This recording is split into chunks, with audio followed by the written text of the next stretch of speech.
c'est impossible. Puis là, on va se frictionner comme ça, là. Wow! Se réchauffer tout le monde. Puis pensez-vous qu'ils aiment ça, être sur la glace comme ça en plein hiver dans le film? Non. Savez-vous ce qu'ils vont faire? Non. Ben, ils vont commencer à avoir peur. Parce que ça s'est mis à craquer sur la glace. Ah, ça fait crac, crac. Qu'est-ce que Je m'appelle Marie-Claude Ouellette. Je suis auteure, conteuse et animatrice. Oui, donc aujourd'hui, vous avez présenté au Musée maritime votre conte « Le passeur de Noël ». Oui. Pouvez-vous me parler d'un peu de l'inspiration que vous avez eue pour écrire ce conte-là? Oui, parfait. Donc, en fait, moi, je suis une amoureuse du fleuve depuis toujours. Je m'intéresse à notre patrimoine maritime. Puis, je trouve ça important que les enfants, justement, le connaissent, ce patrimoine-là. C'est important, c'est nos racines.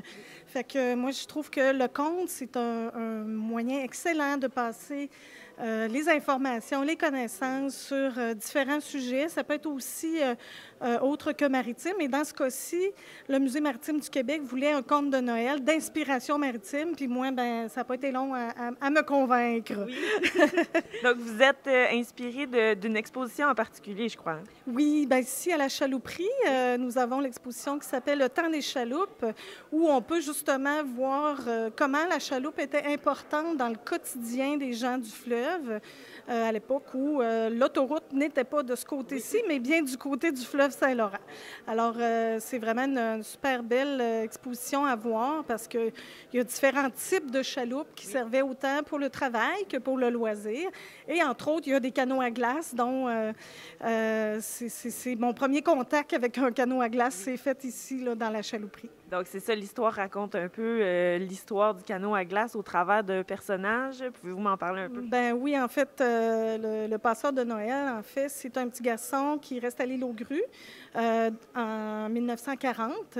Et son père, un de ses métiers, parce qu'il est agriculteur, mais dans ses travaux, il traverse le fleuve Saint-Laurent l'hiver pour aller du côté de Montmagny. Parce qu'à cette époque-là, il n'y avait pas d'avion pour faire la traverse. Oui. Donc, c'était le seul moyen de traverser, c'était en canot à glace. Et son père est un canotier à glace ou passeur. Oui. De là, le passeur de Noël.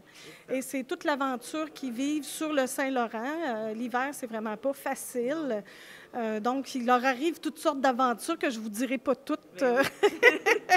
Donc, c'est ça, vous avez vraiment fait un conte sur mesure, ce qui m'amène à parler de votre compagnie, c'est un peu ça que vous faites, vous prenez des demandes spéciales? Oui, exactement. Moi, c'est ma spécialité maintenant, c'est que une entreprise, un festival, un musée, une personne désirait avoir un conte sur mesure, c'est-à-dire une thématique précise sur un sujet.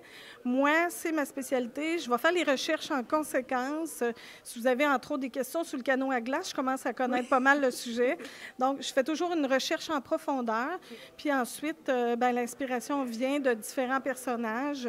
C'est sûr que je mets toujours des personnages qui vont rejoindre les enfants pour être sûr qu'ils vont avoir un lien émotif aussi avec le conte. Fait que moi, c'est ma spécialité. Donc, un festival ou un musée ou autre qui veulent attirer la clientèle des enfants et des familles, moi, je trouve que c'est un bon moyen de les intéresser à venir écouter le conte dans différents événements.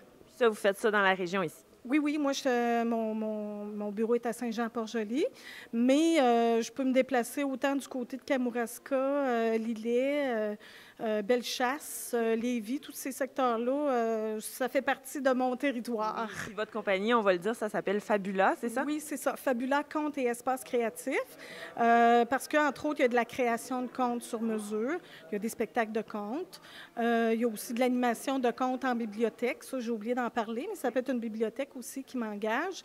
Et aussi, je fais aussi des espaces créatifs, c'est-à-dire ça peut être un bricolage qui vient en lien, c'est toujours en lien avec le conte que j'ai raconté avant.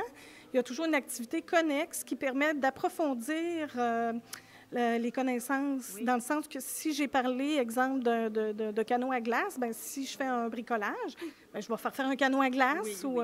C'est comme pour... ça permet aux enfants d'intégrer ce qu'ils ont appris dans le conte Puis ça peut être autant, comme je vous dis, ça pourrait être un bricolage, mais ça pourrait être un coffre à déguisement d'époque, exemple. Là.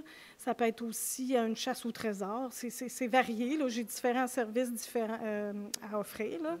Puis c'est toujours dans le but d'approfondir la connaissance de l'enfant, mais en s'amusant. Ben ça, oui, c'est sûr.